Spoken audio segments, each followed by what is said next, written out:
Your ex doesn't care about you. Holding on to these sights and smells and places and memories and dates that you went on, and just the heartache. None of it matters. She doesn't care. She's moved on. And if she's still trying to reach out to you, it's simply because she just wants a little bit of extra free validation from you because she knows your heart is broken. Guys, we've all been in this position before. Okay? I've been in this position before. All the men that I've coached have been in this position before. Any men that I respect has been in this position before. There's very few guys that have not been in a position where they're clamoring so hard to get their ex back. Listen, there's no getting your ex back. In 99% of situations, when a relationship ends, that's where it's supposed to stay. Period. End of story. There are very few circumstances. There's a point where actually I broke up with my wife after 2 months of dating, and then we reconnected months later under the pretenses of just being friends and essentially just becoming friends in the faith. And then it developed into now we're married. Now, that is a very rare circumstance. So I hate to break it to you, this pipe dream of getting back with your ex, don't use my example as an example because a set of circumstances are completely different. Don't use your friend's example, different set of circumstances. And so without making this about faith and religion, although everybody that watches this channel knows I'm a Christian, it comes down to this. Why people find it so hard to get over their ex is because of sex. Straight up. Not to say that you didn't care about her. It's not to say that, the cuddling and the memories and the dates and all that sweet stuff didn't resonate with you deeply. It's because you had sex with her and maybe she was good. Maybe the sex was good. And you formed an unhealthy attachment to a woman outside of the context of marriage. This is why saving it for marriage is so important, okay? This is not just because God commands us to do it. We know this already. But it's also because that is the proper way in which human beings are meant to form relationships. We're not meant to see how the car drives before we get into it and actually commit to buying it. That's absolute garbage. You don't need to see if you have sexual chemistry. Intimacy is supposed to exist within the container of marriage. So you yoke yourself to your wife. That's how it's supposed to go. So all these people, men and women, that can't get over their ex, yes, there's some stuff outside of that. You care about them. You like their character, all the stuff, memories, their family might be great. But it comes down to you have created this unhealthy attachment around this sexual relationship that you guys have had. So with that said, the hard truth, how do you get over her? Well, there's a couple things that come to mind. Anything that reminds you of her, and that could be everything right now, anything that reminds you of her, you got to eliminate. Places that you go to on the regular, you got to switch up your routine. Whether that's going to a different church, whether that's going to a different cafe or restaurant, where that means going to a different gym, you got to change your environment. That's a big one because you keep going to these places where there are sights and smells and sounds where you used to experiencing with that person. You got to remove yourself from it completely. That's number one. Because if you're not, you're holding on to something, this distant memory. It doesn't exist. It's not the land and the ground that's beneath your feet. It's something in the past, and the enemy exists back there, and it's holding back your progress. The next thing would be to just cut contact. Go no contact, okay? There's no reason you have to talk to her. And let me tell you something right now, real quick. There's no such thing as closure, okay? I was one of these guys, I got to get closure. I got to really understand. No, you don't. You want to talk to them again. And what you're doing is you're re-aggravating an old wound. You're opening it back up again and you're pouring salt into it. And now it's going to be even more difficult, more painful for that to recover. There's no point in doing that. There's no closure. If it ends, it ends. If she cheated, she cheated. If you cheated and she ended it, that's it. It's done, regardless of what the circumstance is. And I want to tell you this right now too. You're not special. Your situation with your ex is not special. Well, Mike, this happened. Mike, I don't care. I don't care. We all used to think at some point that our exes were special or No, there's no situation or circumstance that's special. We're all pretty predictable human beings when it comes to stuff like this. Remove yourself from the environments that remind you of that person. And that applies to men and women that are trying to get over a relationship. And a quick note about the sex point again. A lot of times when you're having premarital sex with somebody, you start to overlook red flags.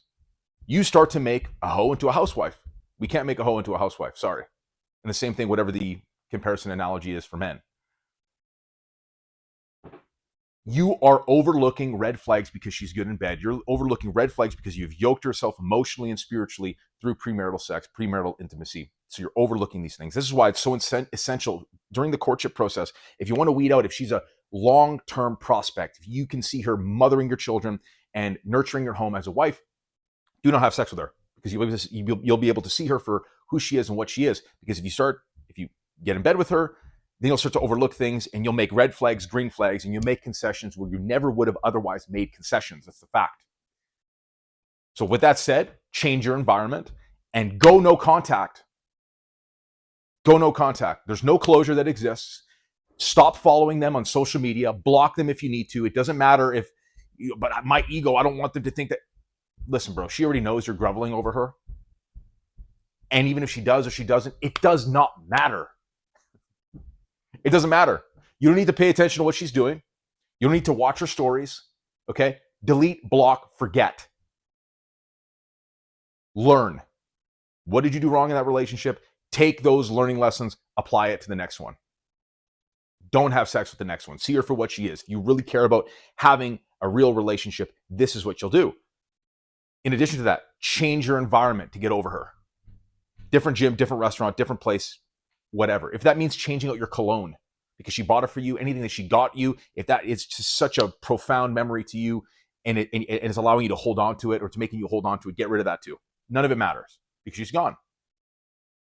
Get rid of this pipe dream of you soaring off into the sunset as this couple that's new. Listen, especially in roller coaster relationships where it's up and down and all around and you create this trauma bond with somebody where it's like this kiss and make up, fight, kiss and make up cycle where you go from chase runner to runner and chasing. So meaning like she's chasing after you, you're running away, and then you're chasing after her, and you're like, that's the most toxic relationship you could be in. And of course, it's intoxicating. So when you meet a person that is actually relationship material, it's going to feel boring because you're used to just absolute nonsense roller coaster relationships. Change your environment, go no contact, and I can't say that enough. There's no reason to maintain contact with her. There's no reason. She'll try to check in, which really just means maybe part of her cares about you, sure, but she just wants to know how much of a hold she still has on you. You got to get over it. Environment's got to change. You got to go no contact, and you've got to unfollow them on all social media platforms. Unfollow any friends that you guys may have that on her side, and make sure that you're not trying to stay up to date with what she's doing, because one day you're going to see another person in her story or whatever, and it's going to shatter you. It's going to make you feel even worse. And let me tell you something too. How you get over one does not mean you go get under one. There's that quote, to get over one, get under one. Absolute garbage, guys. So you can just go yoke yourself unhealthily to another person. None of this works. Listen, I've tried it all. I've done all of this, and none of it works. You know what works? Changing my environment, going no contact, blocking them on social media, and moving on with my life. When you do all of those things, and then also you take inventory of the mistakes that you made so you can go into the next one better, you understand that the rest of it's going to take time. There's no magic formula. I'm not going to tell you, hey, do this, and all of a sudden overnight you're going to feel better. Your body's going to take some time to detox from it, right?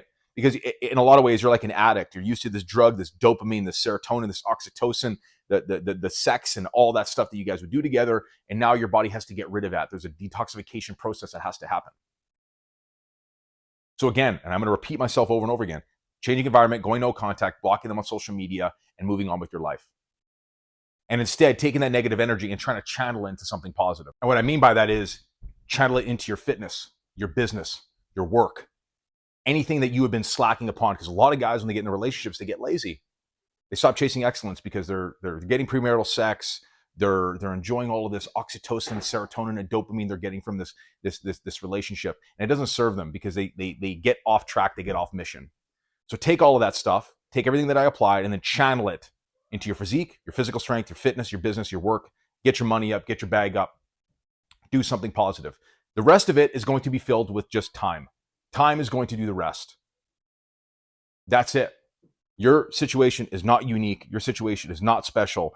And let me tell you, I have wasted so many hours and years of my life getting over garbage relationships. And praise God, I have what I have right now. But had I learned these things earlier, I think I would have been further ahead. And so many guys are handcuffing their progress by looking back and wishing things were different, or not taking the active steps and instead pouring salt into a wound and prolonging the suffering for themselves, which is absolutely needless.